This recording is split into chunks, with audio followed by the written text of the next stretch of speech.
Bismillahirrahmanirrahim. Assalamualaikum warahmatullahi wabarakatuh. Perkenalkan, nama saya Ferdi dengan NIM D1A1230061 dan bersama dengan rekan saya Glenn Farul Andera dengan NIM D1A1230062. Kami di sini untuk membuat video sebagai salah satu karya kita untuk memenuhi tugas ekonomi mikro jurusan Agribisnis Fakultas Pertanian Universitas Halu Oleo. Dan di sini kami akan membuat video yang beberapa penjelasan. Yang pertama yaitu permintaan pasar input, terus permintaan tenaga kerja, dan seterusnya adalah penawaran tenaga kerja. Berikut penjelasan. Ya, di sini saya akan menjelaskan penjelasan yang pertama, yaitu permintaan pasar input. Pasar input adalah pasar yang menyediakan faktor produksi seperti tenaga kerja, modal, sumber daya alam, dan kewirausahaan. Permintaan input timbul ketika produsen ingin melakukan proses produksi untuk menghasilkan output tertentu.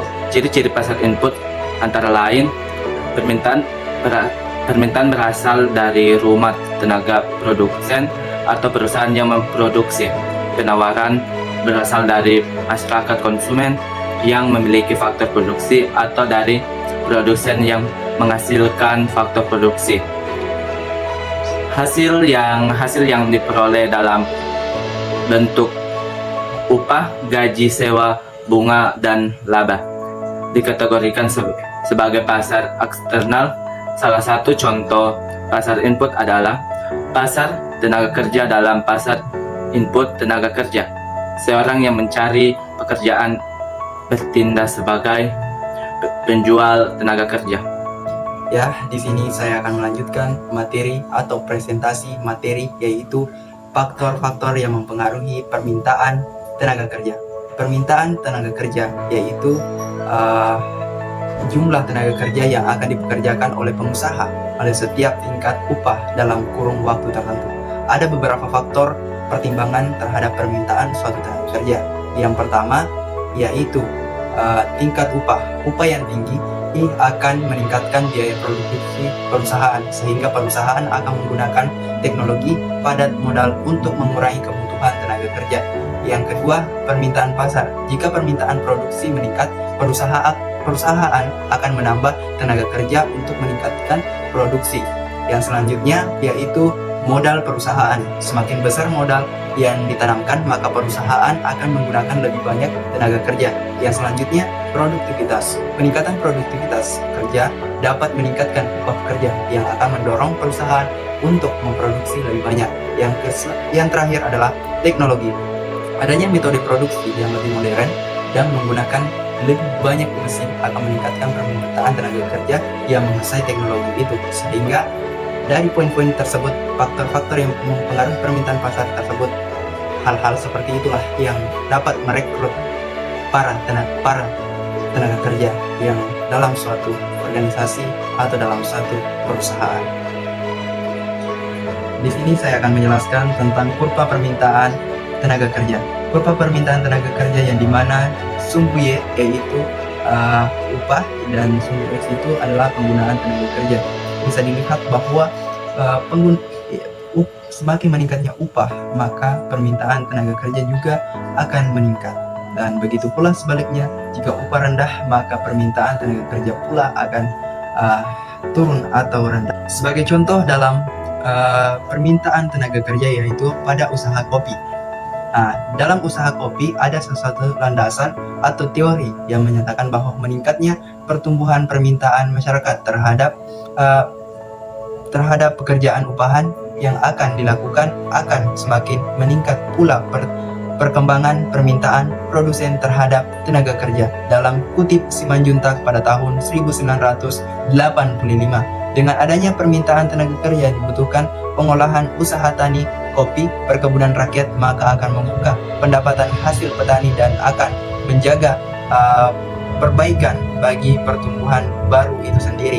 Pekerjaan upahan dalam kegiatan usaha tani perkebunan rakyat akan mendapatkan upah akibat dari adanya permintaan tenaga kerja, dapat membantu keluarga serta menumbuhkan pendapatan rumah tangga.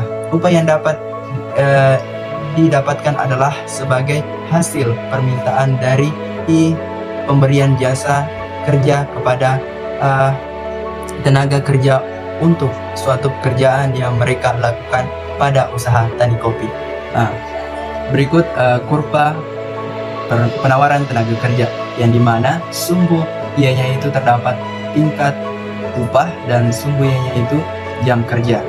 Kurva penawaran tenaga kerja adalah kurva yang menyatakan hubungan upah dan jam kerja. Semakin tinggi upah seseorang, maka semakin sedikit jam kerjanya.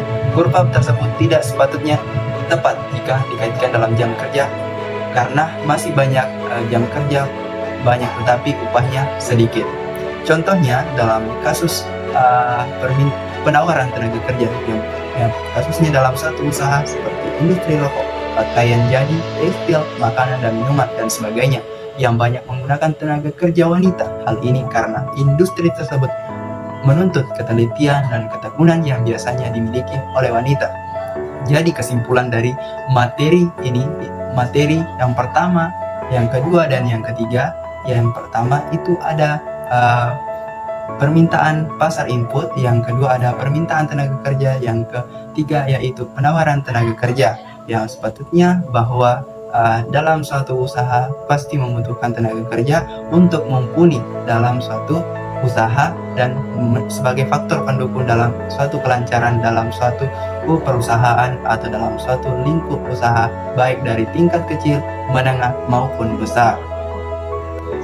Ya, mungkin itu saja yang kami bisa paparkan tentang materi atau tugas kami, yaitu mata kuliah ekonomi mikro. Dan apabila ada kesalahan dari saya pribadi dan rekan saya, kami mengucapkan mohon maaf sebesar-besarnya, karena kami sebagai manusia biasa tidak terlepas yang namanya kehilapan atau kesalahan.